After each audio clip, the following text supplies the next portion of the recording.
Você é gestora ou gestor e quer saber como evitar confrontos no seu time? Então vamos juntos! Seja bem-vinda, seja bem-vindo a mais uma live onde eu ajudo gestores a obterem engajamento e produtividade dos seus times. Aqui falando Rômulo Frota e hoje nós vamos traçar 3 roteiros para que você evite confronto no seu time. Então, de antemão, eu já te informo sobre o que é a live. A live de hoje eu vou trazer 3 roteiros para que você evite de gerar confronto, de permitir que exista confronto no seu time. A gente vai também traçar aqui um roteiro para você entender qual a diferença entre conflito e confronto e como a gente, diante desse panorama, dessa possibilidade que sempre existe, obviamente, a gente traçar as nossas estratégias. Mas antes eu vou te pedir para você compartilhar essa live com outros gestores para que eles também possam traçar essas 3 estratégias para evitar que haja confronto nos seus times. Olha só, nesses dias eu presenciei um certo desentendimento, um mal entendido, melhor dizendo, entre 2 grandes gestores e, obviamente, aquilo me trouxe algumas reflexões, porque, assim como entre gestores, o nosso time também está passível de acontecer confrontos desse tipo e confrontos entre os colaboradores ou confronto entre os colaboradores e a gente, entre os colaboradores e os gestores. Então, com base nisso, eu fiquei imaginando com relação àquele episódio, tentando descobrir o motivo, possíveis motivos daquele evento. E a gente sabe que em algumas circunstâncias é interessante a gente observar os acontecimentos em terceira pessoa, fica mais fácil de a gente chegar a uma dedução mais próxima da realidade. É o famoso processo de dissociação, em que a gente muda ali o local dos personagens. Se aconteceu com a gente, quando faz essa dissociação, fica em segunda pessoa, imaginando como foi que essa segunda pessoa recebeu a nossa ação, e também em terceira pessoa, vendo de fora o que aconteceu entre mim e a outra pessoa, por exemplo. Mas acontece que em determinados conflitos, em determinados confrontos ou em determinados outros episódios, fica realmente...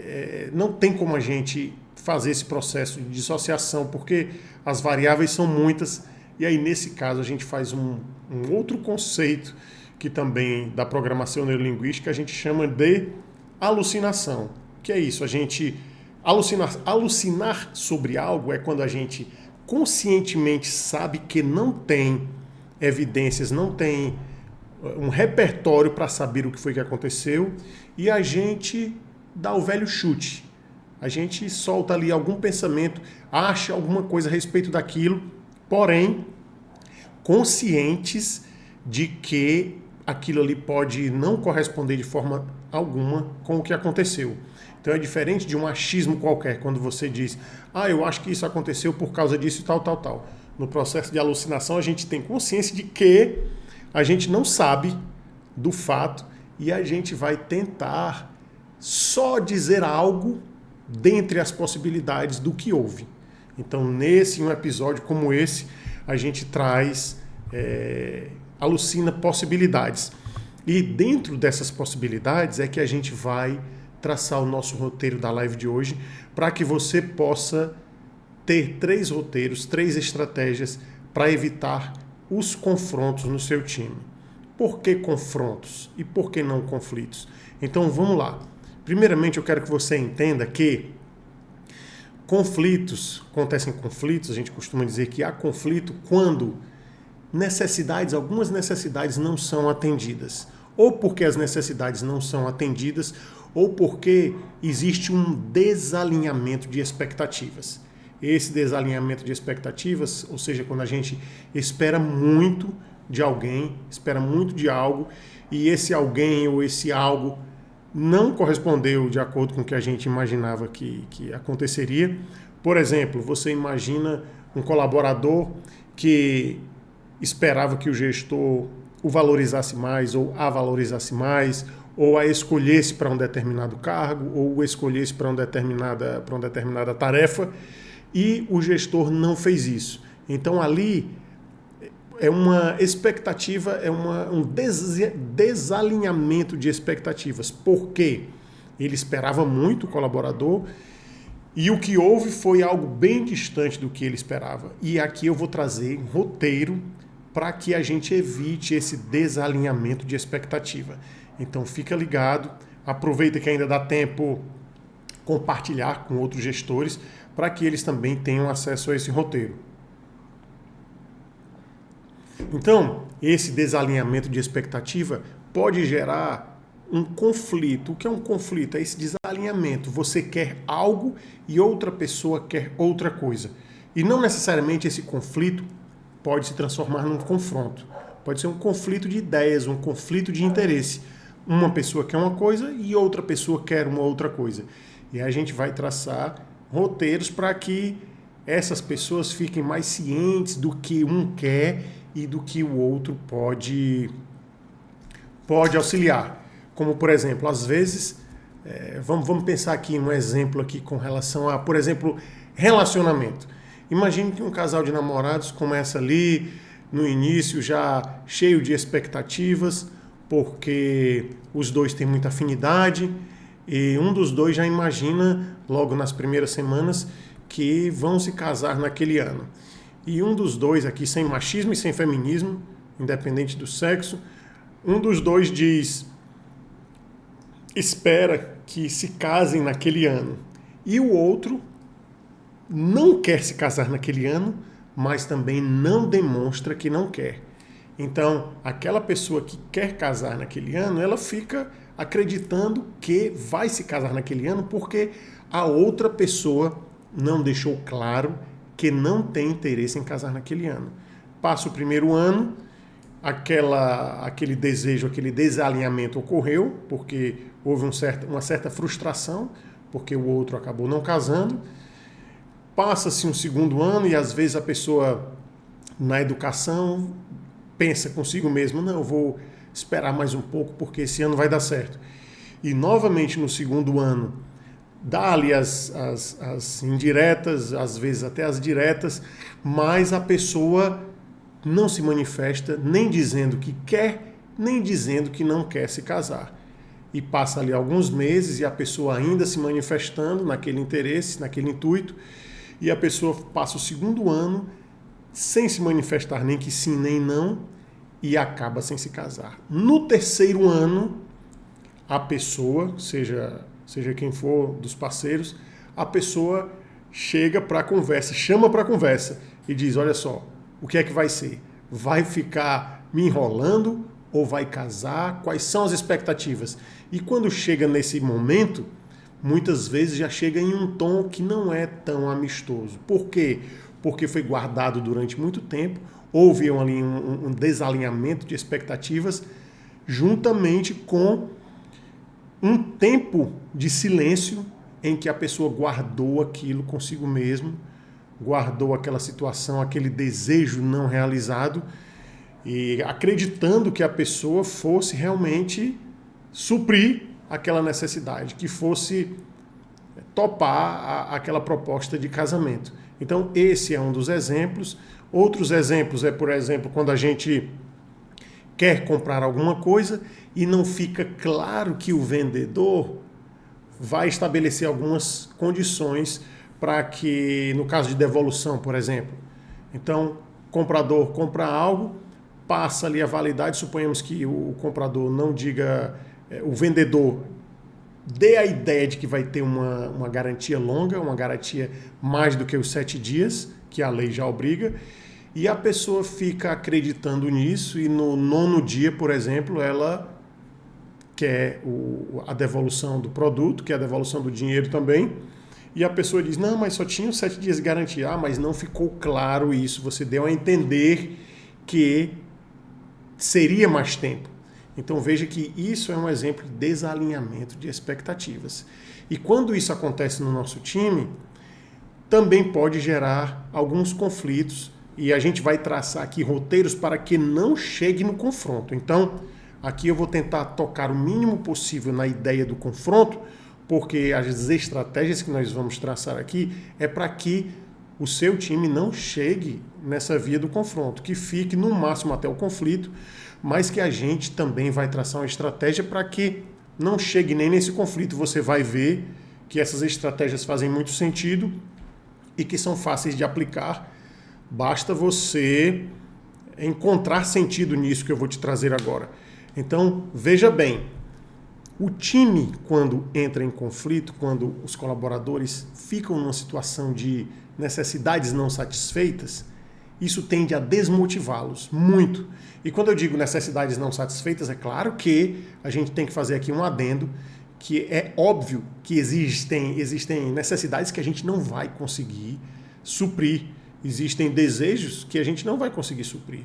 Suponhamos que, por exemplo, no local onde você é gestor ou gestora, não tenha trabalho remoto, seja 100% presencial, e o colaborador quer, de qualquer forma, ter acesso ao trabalho remoto. Porém, na empresa que você trabalha não tem trabalho remoto, é presencial. Então veja bem que essa necessidade você não vai poder suprir. Mas você vai, que é uma das estratégias, é um dos roteiros que eu vou te trazer já, vou trazer mais explicado, mas eu vou já adiantar para a gente não perder o fio da meada, que nesse caso você não vai conceder, obviamente, porque a sua empresa não tem essa cultura ainda, mas você vai explicar os motivos pelos quais você não vai permitir. Não é só dizer, não vai ter e pronto. É claro que isso gera uma desmotivação, não só para aquele que está ouvindo, mas também para o resto do time. Por questões que eu já falei aqui outras vezes, uma delas são os neurônios espelho, questão da empatia, e também por causa da lógica de grupo, em que ali você assume um papel que é um papel que não é agradável nem para quem está recebendo aquele não e nem para as pessoas que estão ouvindo aquele não daquela forma. Então, há necessidade de você trazer uma explicação. Então, dito isto, que não são todas as necessidades que a gente vai poder, obviamente, deferir, acolher, conceder aquele pedido, satisfazer aquele interesse. Dito isto, a gente vai trazer aqui 3 roteiros para que a gente evite completamente isso. A intenção de hoje é que seja uma live realmente curta, com pontos mais objetivos, para que você possa usar isso o mais rápido possível de forma mais eficiente. Então vamos lá. Uma das coisas que é muito comum para que aconteça ou o conflito, ou o desalinhamento de expectativas, ou necessidades frustradas, necessidades não atendidas, o desalinhamento de expectativas é que tem mais a ver com a frustração, não é verdade? Mas, ou essas necessidades não atendidas, ou então esse desalinhamento de expectativas, um dos principais pontos que eu vejo para isso é a comunicação. A comunicação não é clara, não se estabelece limites. Quando o gestor não estabelece limites, é obviamente que, como um ser humano funcional, porque qualquer ser humano que esteja funcionando, isso é entre aspas, esteja funcionando normalmente, claro que ele vai buscar a melhor situação para si. Assim como eu vou buscar a melhor situação para mim, como você também vai buscar a melhor situação para você. Então, com base nesse roteiro, a gente tem que entender que as pessoas vão tentar o melhor para elas, e tem uma intenção positiva nisso, obviamente. Mas quando a gente não estabelece os limites e não deixa claro, porque veja bem que não é só você estabelecer limites. Você precisa deixar claro quais são esses limites. Faz sentido? Porque estabelecer limites e aquilo não ficar claro é quase que a mesma coisa, é quase que não haver estabelecimento de limites. Então, como não há essa clareza na comunicação, o gestor não delimita os limites e nem deixa claro quais são, claro que as pessoas vão tentar o melhor para si. Mas quando isso fica tudo claro, quando esses limites ficam claros, quando a comunicação é clara, já se sabe quais são aqueles limites e não se tenta ultrapassar aqueles limites. E eu sei que muitas vezes um dos problemas que gera essa comunicação, que eu chamo comunicação obscura, é que as pessoas não se sentem tão confortáveis em dizer não. E a velha história da dificuldade de dizer não. parece até repetitivo. Se você acompanha as outras lives, a gente toca muito nesse assunto da dificuldade de dizer não. E se você observar em vários outros roteiros, você vai ver também que é um tema comum, essa dificuldade de dizer não. Principalmente hoje, que as pessoas estão mais carentes, estão sensíveis, talvez, aqui eu estou alucinando, talvez ainda por causa das consequências do isolamento social, talvez as pessoas estejam hoje, nos momentos atuais, com um nível de sensibilidade mais apurado, e algumas delas, as que já tinham uma dificuldade de dizer não, hoje têm ainda mais dificuldade de dizer não. Se sentem mal em não atender um pedido. Então, você precisa entender que se você atende um pedido, não podendo atender aquele pedido, isso vai te fazer mal. Vai te fazer duplamente mal porque você sabe que não podia fazer atender aquele pedido, mas você se sentiu mal e com a possibilidade de não atender, você se sentiu mal. Depois que você atende, porque você não quis deixar a pessoa insatisfeita, vem um outro desgaste que é ter a consciência de que você não deveria ter feito aquilo, porque aquilo não vai ao encontro da sua própria satisfação. Então veja bem que quando a gente se anula com medo de dar um não, quando a gente se anula para atender o outro, não está havendo uma negociação justa para ambas as partes. Porque veja bem, os relacionamentos, você tem que entender que os relacionamentos são uma negociação. Seja que relacionamento for, relacionamento entre pai e filho, relacionamento entre irmãos, relacionamento entre casados, entre namorados, relacionamento entre pais, eu já falei pais e filhos, relacionamento entre colegas do trabalho, é sempre uma negociação. É como se fosse realmente a venda de um produto. E eu vou te explicar. Calma que também não estou aqui dizendo que as pessoas são objeto, não. Segura aí que você vai entender daqui a pouco. Nas vendas, o que é que acontece? O vendedor tem que vender o produto por um preço que seja proporcional ao valor daquele produto, porque preço e valor são coisas diferentes, acredito que você saiba disso.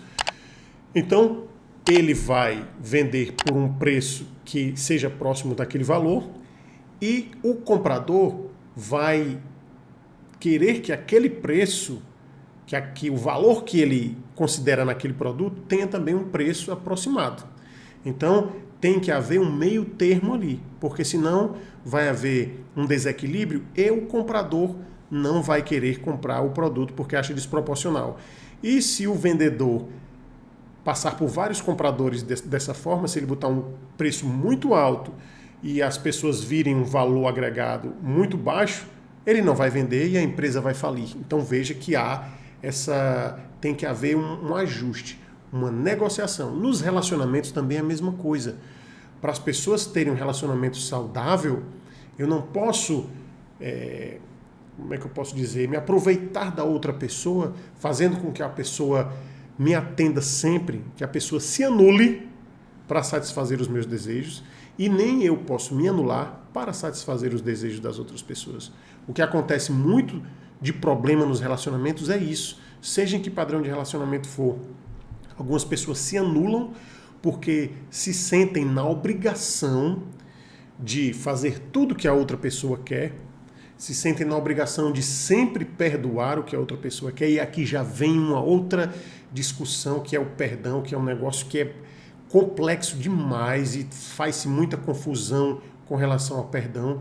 E aqui eu vou passar para você o meu entendimento de perdão, que pode ser completamente diferente do seu, e eu respeito completamente, mas o meu entendimento de perdão é: a pessoa fez algo, eu não vou guardar energias, emitir energias negativas para aquela pessoa e nem para aquele acontecimento. É claro que durante algum tempo isso varia, obviamente, de pessoa para pessoa, mas o interessante é que o mais rápido possível a gente consiga sair daquela zona de indignação com aquilo que foi feito com a gente. Então, quanto mais rápido a gente conseguir sair, e isso varia, obviamente, não é instantâneo, porque senão aí a gente também é disfuncional. Imagine, por exemplo, que alguém chega na sua casa e, sei lá, dá um soco em um filho seu. É impossível você, naquele mesmo segundo, eu vou perdoar essa pessoa porque ela não sabe o que está fazendo. Então aí já não é, você não, se acontecer isso, se você fizer isso, olha, não está num padrão funcional. Então, mas o interessante é que a gente, o quanto mais rápido a gente puder, a gente deixar de emitir as energias para aquela pessoa, e também o meu entendimento é perdoar longe, não é ficar aqui do meu lado. Eu perdoei. Depende, obviamente, do que foi, da gravidade do que foi. Óbvio. Não é? Porque eu gosto de deixar tudo bem claro, e aqui vai ser um dos roteiros que eu vou trazer para vocês. Segura aí que eu vou explicar melhor. Mas eu gosto de trazer bem claro as coisas, como se eu estivesse falando, com todo respeito a você que está me ouvindo, mas eu falo isso com todo mundo e eu quero que as pessoas façam comigo também. Que ajam de uma forma como se uma criança de 12 anos estivesse entendendo. Por quê? Porque quando a gente fala, a gente só tem os recursos 100% do que a gente fala para a gente mesmo, porque o pacote mental está todo completo na nossa mente. Então, quando a gente vai falar, já passa um ruído enorme. O conteúdo já passa por um ruído grande, que eu já trouxe para vocês aqui. Algumas coisas são generalizadas, outras são omitidas, outras são deletadas, enfim. Então não passa a comunicação integral. Então é interessante que a gente passe um roteiro que a pessoa entenda com perfeição. Então, como tem muitos valores, muitas variáveis, a gente está super hiperconectado, vou dar um exemplo aqui mais fácil. Não é o fato de, sei lá, um amigo seu, você estava bebendo água e a pessoa derramar água na sua roupa ou derramar suco na sua camisa e você não perdoar, ou então perdoar e continuar com a mesma amizade. É claro que você vai perdoar e é lógico que você vai continuar com a mesma amizade. Então, tem determinadas coisas que, obviamente, a gente perdoa com muita facilidade e que também não tem nenhum prejuízo de perdoar e a pessoa ficar do seu lado. É óbvio que não tem. Mas tem outras coisas, outras circunstâncias, outras situações em que a gravidade do que a pessoa fez com você é tal que você precisa perdoar, mas longe da pessoa. Perdoa, mas eu não quero mais você perto de mim. É claro. E os episódios são os mais variados possíveis. Imagine, por exemplo, num episódio como esse, alguém que, sei lá, matou alguém da sua família. E você teve um nível espiritual tal que você conseguiu perdoar aquela pessoa. Mas perdoar aquela pessoa não significa que você vai trazer aquela pessoa para dentro da sua casa para que ela conviva com vocês normalmente. É óbvio que é outro tipo de história, outro tipo de perdão. Eu entendo dessa forma, não sei qual é o seu. Qualquer coisa deixa aí depois o seu comentário sobre como é que você entende esse perdão. Então, aqui eu vou passar para um roteiro direto aos 3 roteiros, as 3 dicas para que você implemente o quanto antes. Olha, a primeira eu já dei pistas aqui, que é a comunicação. Mas uma comunicação que ela possa ser esclarecida, eu chamo de comunicação obscura, quando as pessoas falam algo pela metade. Eu não sei se você já ouviu falar daquele ditado: para um bom entendedor, meia palavra basta. Olha, esse ditado, ele pelo menos para as pessoas da minha geração, ele nos estruturou. Ele é uma das crenças que estão na gente até de forma inconsciente. E hoje, com os esclarecimentos que a gente tem, a gente sabe que esse é um dos ditados. Se você não sabe ainda, se liga no que eu vou te dizer. Esse ditado: para um bom entendedor, poucas palavras basta, ou meia palavra basta, eu acho que é isso, meia palavra basta. Para um bom entendedor, meia palavra basta. Esse ditado é um dos mais tolos que a gente pode guardar. Porque, principalmente, se você for gestor, principalmente se você for gestora, se você estiver ocupando um cargo de liderança, considere esse ditado o mais tolo e descarte esse ditado. Por quê esse ditado? Por quê? Porque você precisa de resultado. Se você precisa de resultado, você não deve confiar que o colaborador que você está falando é um bom entendedor. Por quê? Porque isso é subjetivo, isso é muito relativo. Pode ser que você tenha uma linguagem tão complicada que nem as pessoas que convivem com você entendam, e por isso você considera todo mundo um mal entendedor. Faz sentido para você?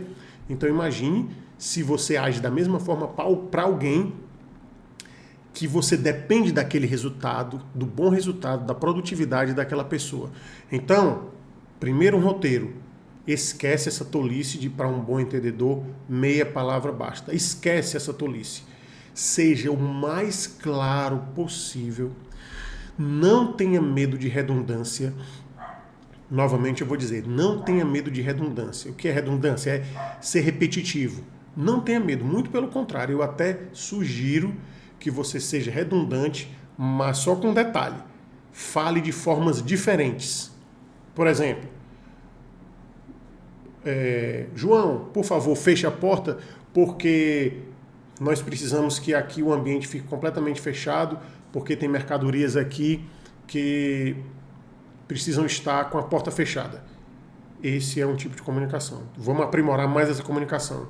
João, eu preciso, por favor, que você feche a porta, porque essas mercadorias precisam da temperatura de 18 graus, que é a temperatura que o ar-condicionado está ligado. Então, por favor, feche a porta. Esse é outro tipo de comunicação. Eu falaria as duas e ainda falaria a terceira em outro momento, mas no mesmo dia.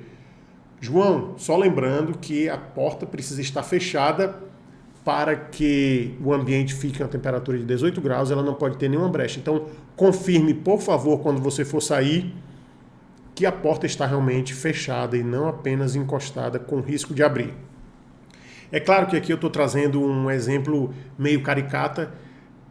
Não quero que você pense que, nossa, mas aí também está sendo chato ficar falando 3 vezes a mesma coisa para a pessoa de formas diferentes. Eu trouxe um exemplo caricato, mas é importante sim que você fale pelo menos 2 vezes de forma diferente. Utilize o bom senso para que você fale de uma forma que a pessoa não perceba que você está querendo, não é nem perceba, que perceber ela pode perceber e é ótimo ela perceber porque ela vai adotar isso como um roteiro que ela possa seguir. Como, por exemplo, no meu time, alguns colaboradores fazem isso também. Eles já aderiram a esse roteiro e comigo, às vezes, eles fazem também quando eu delego alguma atividade. Alguns confirmam. Então, quer dizer que você quer que essa atividade seja feita de tal forma, aí repete de uma outra forma diferente da que eu falei. Isso é fantástico. Olha, quando isso acontece, poxa vida, eu fico muito satisfeito. E eu quero que aconteça isso com você também. Então, age dessa forma, pelo menos 2 tipos de comunicação. Não na mesma hora e não de uma forma tão didática como eu estou falando. Utilize o bom senso, porque a pessoa também pode achar que você está considerando que a pessoa não tem capacidade cognitiva para entender aquilo. E o intuito não é esse. O intuito não é considerar alguém sem capacidade de entendimento. Não é esse.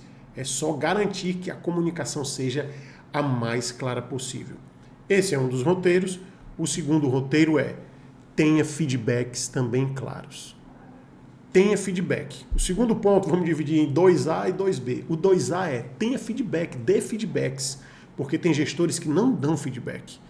E parece uma coisa muito óbvia, mas como é que eu vou saber que a música que eu coloco em um ambiente de trabalho, por exemplo, lá a gente não utiliza música, mas suponhamos que você, no seu ambiente de trabalho, você coloca música no seu celular e tá alto, mas ninguém reclama.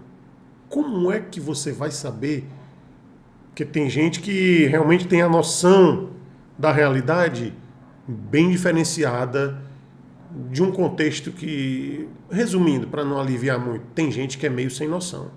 Coloca realmente o celular com a música alta, mesmo que não precisaria nem ninguém chegar e dizer, olha, essa música está alta. Era para a pessoa ter bom senso, perceber que está incomodando. Mas às vezes a pessoa acredita também. Tem pessoas que é porque não tem noção realmente, e tem outras é porque acreditam que estão fazendo, proporcionando um ambiente agradável para a pessoa. Então, aquelas pessoas que estão incomodadas com aquilo, se elas não falarem, pode ser que aquela pessoa permaneça com aquele som, com aquela música alta, acreditando, inclusive, que as pessoas estão gostando. Então, precisa haver um feedback claro para as pessoas entenderem, para os seus colaboradores entenderem que eles estão trabalhando da forma que você considera satisfatória, que as atividades estejam sendo entregues num prazo bom e com uma boa qualidade. Eles precisam saber disso. E eles não vão saber se você não der um feedback.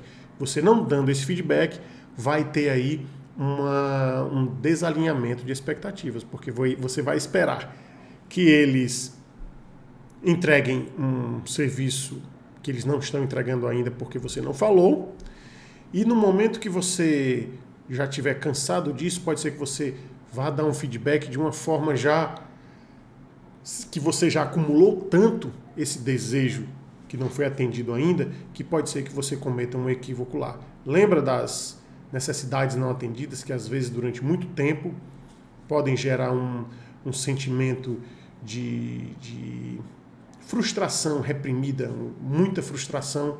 Pode ser que ali você age de uma forma que não é proporcional com um feedback que aqueles colaboradores precisam para desempenharem o serviço deles. Então tenha feedback e tenha um feedback claro. Seja claro, seja clara, seja objetivo, sem enrolação, sem querer mascarar muito, sem querer confeitar demais a coisa. Seja sincero, cordial, obviamente, mas seja sincero e passe o feedback que eles precisam. E o terceiro ponto, esse daqui muitos gestores não gostam, mas, olha, os gestores que não gostam, eu sugiro que você, se você for um deles, que você implemente para você observar os resultados, os ganhos disso. São reuniões, mas faça reuniões que não são cansativas. Faça reuniões objetivas. Nessas reuniões, dê abertura, dê espaço para que os seus colaboradores manifestem as necessidades, manifestem as divergências, manifestem opiniões, ainda que sejam opiniões contrárias à sua, que eles manifestem sugestões que poderiam ser adotadas para o melhor desempenho do time como um todo. Então, dê esse espaço nas reuniões, faça reuniões, porque isso também faz com que a gente evite esse desalinhamento de expectativas e que também sejam guardadas necessidades não atendidas. Roteiros, 3 roteiros, reunião, feedback claro e comunicação não obscura. Comunicação clara, objetiva e não se preocupe com redundância. Só que, se for redundante, fale de forma diferente. Espero que tenha te ajudado, espero que você implemente, depois deixe o resultado nos comentários. Lembra de compartilhar com outros gestores e um grande abraço e até o mais breve possível. Tchau, tchau.